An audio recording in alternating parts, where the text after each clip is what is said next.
Hey guys, welcome. Hi, John. How are you? I'm doing well, thanks. How about yourself, man? It's good to Good. connect with you here on Be Live, you know? Yes. A lot of people want to know about this. I have a lot of questions, Sure. how they can feel better and have more energy. So Sure. let's get straight to it, my friend. Go for it. All right. Well, hey, just before we jump in, real quick, I am not an MD. I'm a scientist by training. I'm personally very much into health.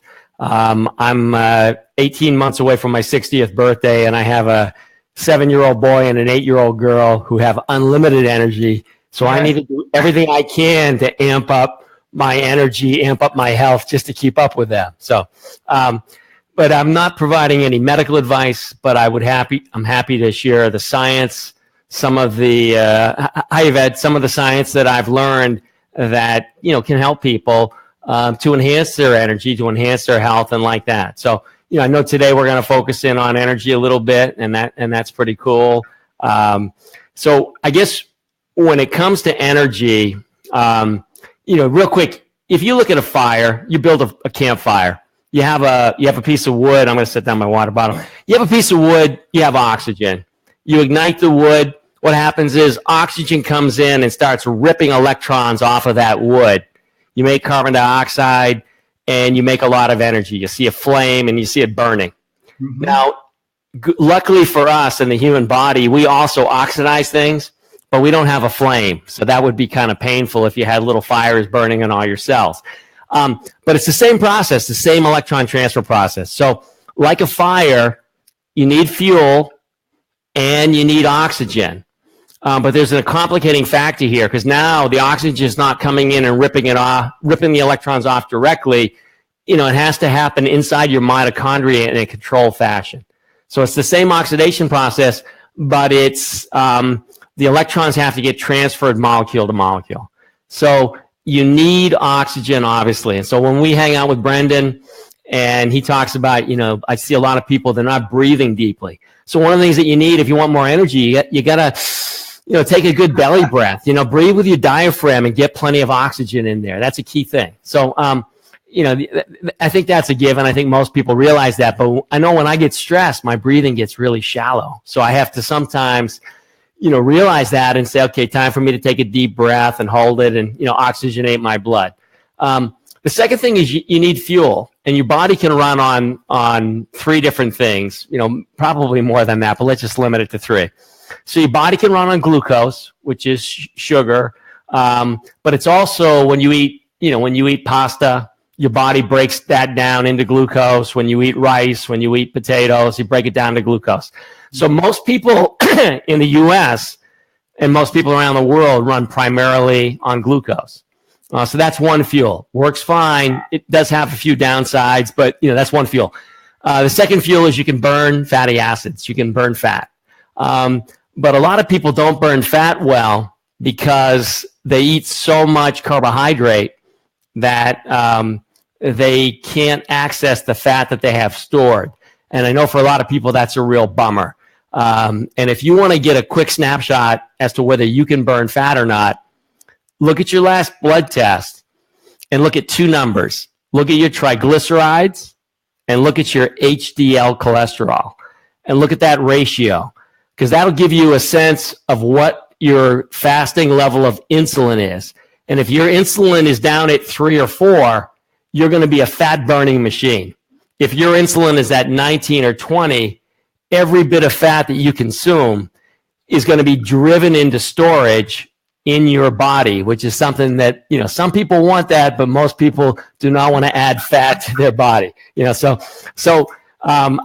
going to pause for a second and I'm going to see, does any of that need to be translated or was that reasonably clear? So.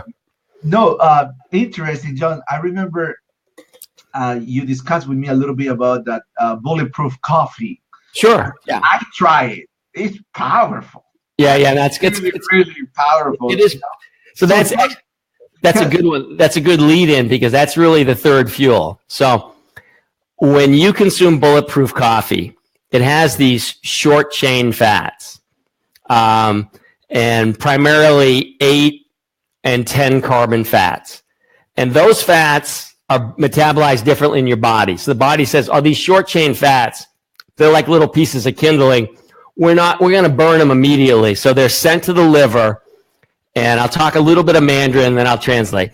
So in the liver, they're converted to things that are called ketone bodies. And the primary one that you burn is something called beta-hydroxybutyrate.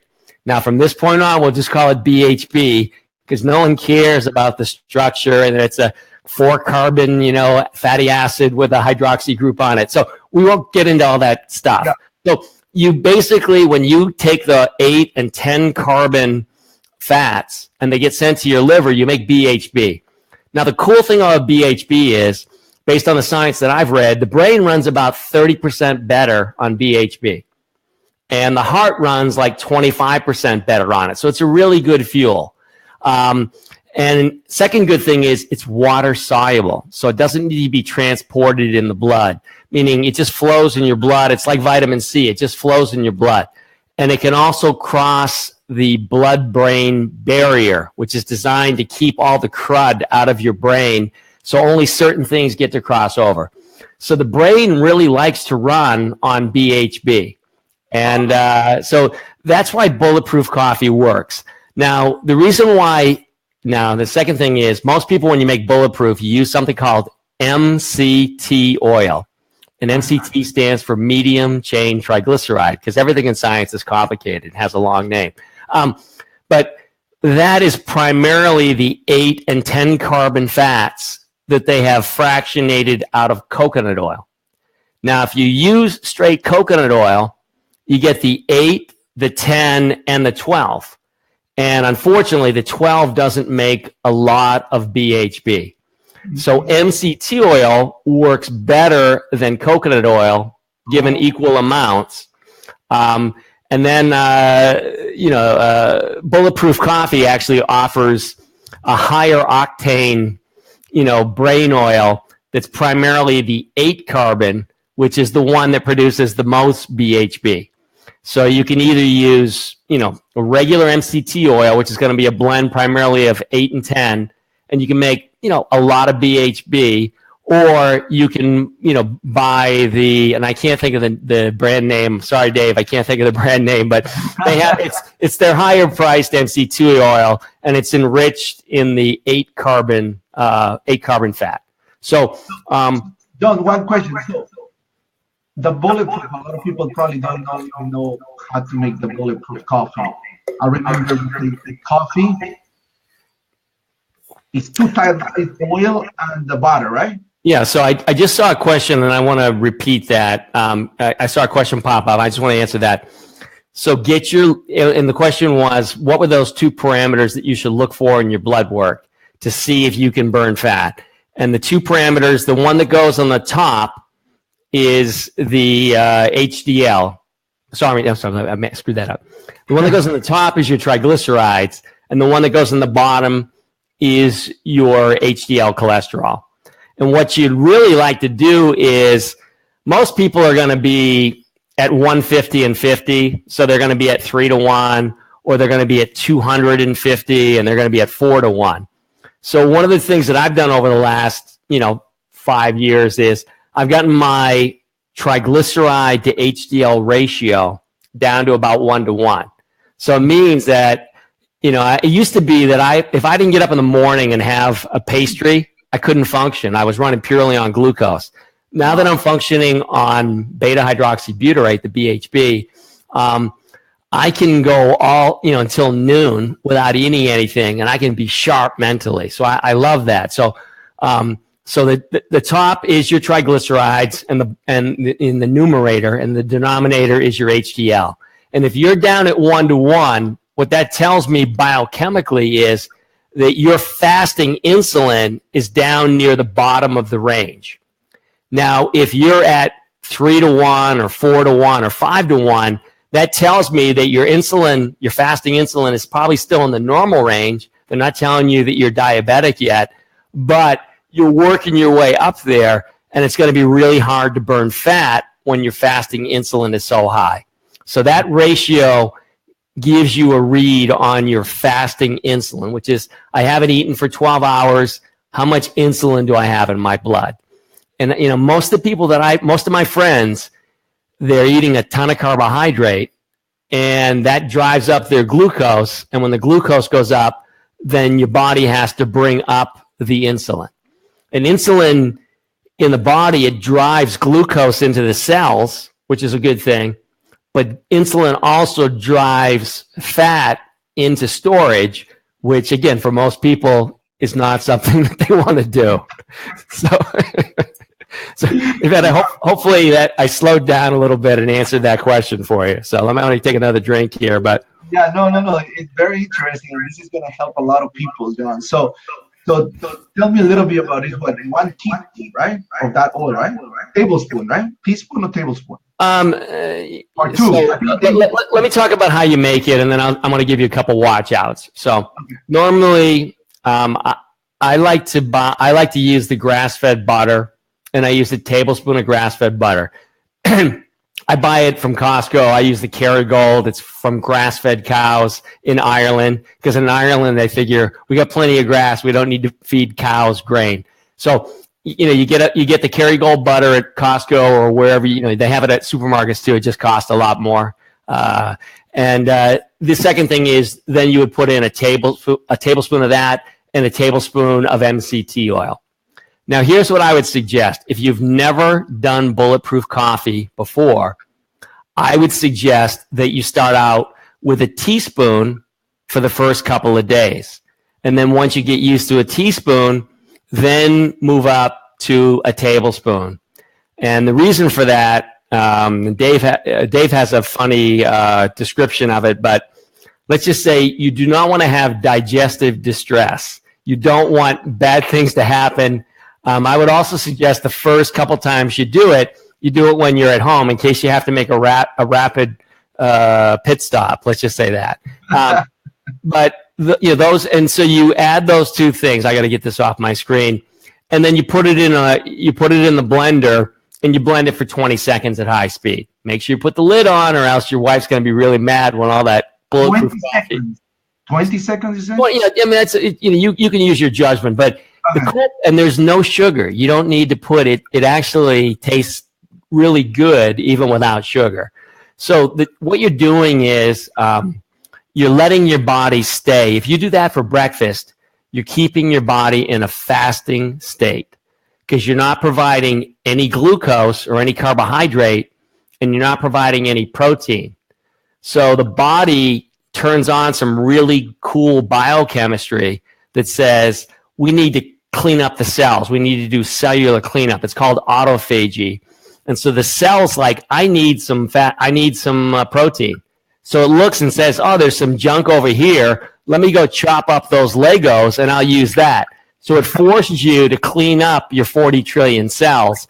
It also turns on some really good biochemistry that seems to, give you better longevity. I know that once I started that, I felt like my skin looked better. I felt like I had more energy. I thought my brain was clearer. So I think it's a pretty cool thing. And I have somebody that I've been helping, and I got her to phase 1, and she told me she had lost 40 pounds, which was awesome. And then she goes, okay, John, what else can I do?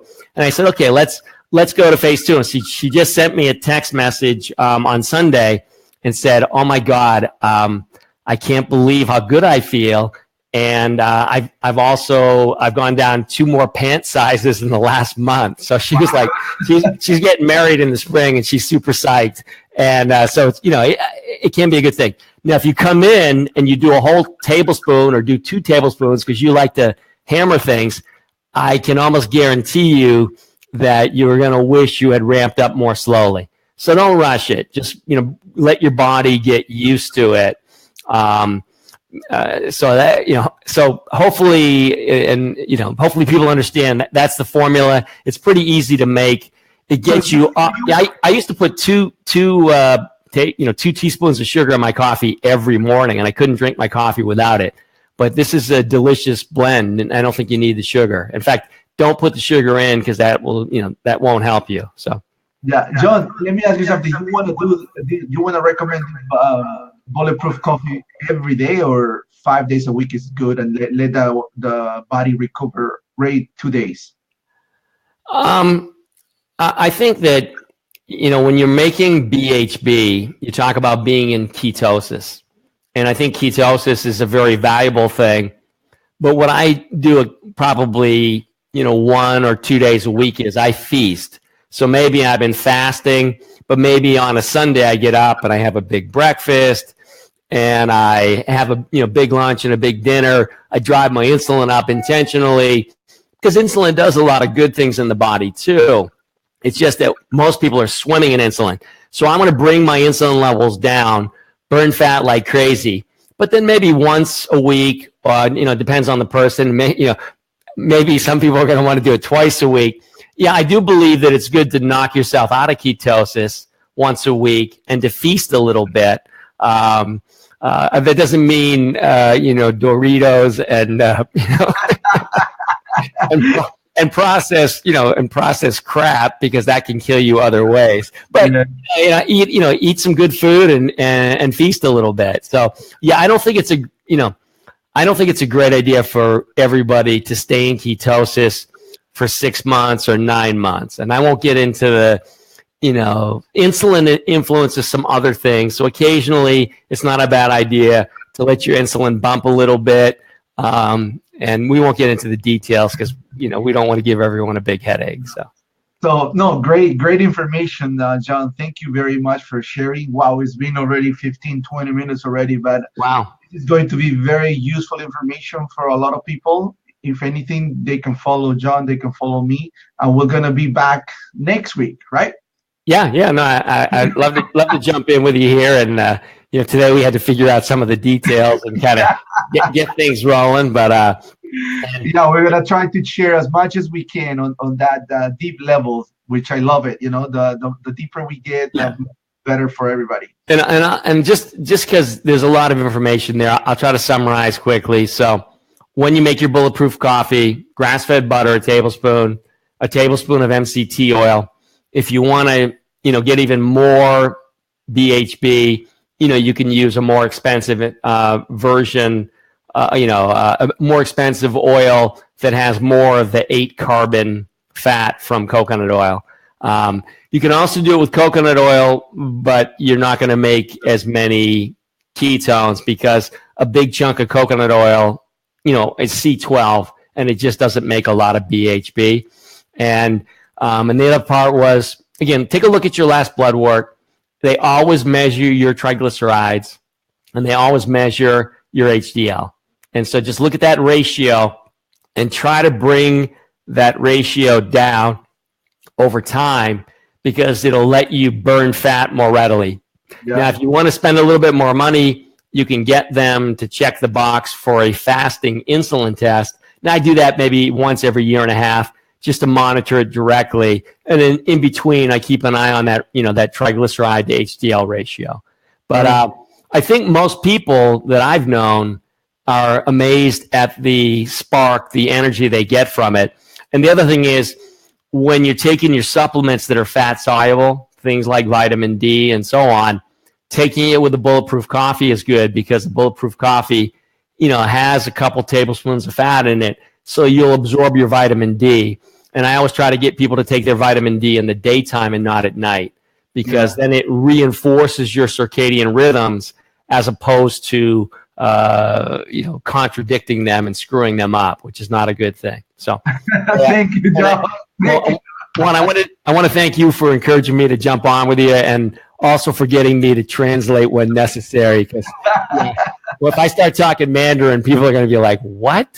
So no, this is great. This is gold for everybody. Wow, it's great to see you, man. I always love, you're a real calm and peaceful guy, and that's something that I have to learn more. I always like hanging out with you. So thank you, John. So people watching here, we're gonna be back next week, so they can just subscribe and just follow up. Thank you, John, for everything. Yeah. Oh, and I was gonna one last thing I was gonna say. If you guys, I did set up a YouTube channel about a month ago. I have a couple things up there that one's how do you avoid calcifying your arteries. And there's another one about how how you can either prevent cancer or cause cancer depending on what supplements that you take. So those are probably both. If you thought this was valuable, those are probably worth watching. You know, you can subscribe. It's Dr. John Sottery, and the same thing on Facebook, Dr. John Sottery. If you click like, I believe it'll give you notifications when I'm going live. And I want to try to get good content out to people because there's so much crap out there in the health space, and so much that people, it's an echo chamber, and people are just repeating what they're hearing. And I'd rather try to rely on the science as opposed to just, well, I heard this, you know, somebody in front of me at line at Whole Foods was talking about this, so I'm going to go do it. You know, maybe that works, maybe it doesn't. You know, so great. Well, thank you, John. Thank you, guys. I'll talk to you then. Thanks, you guys. Appreciate you guys too.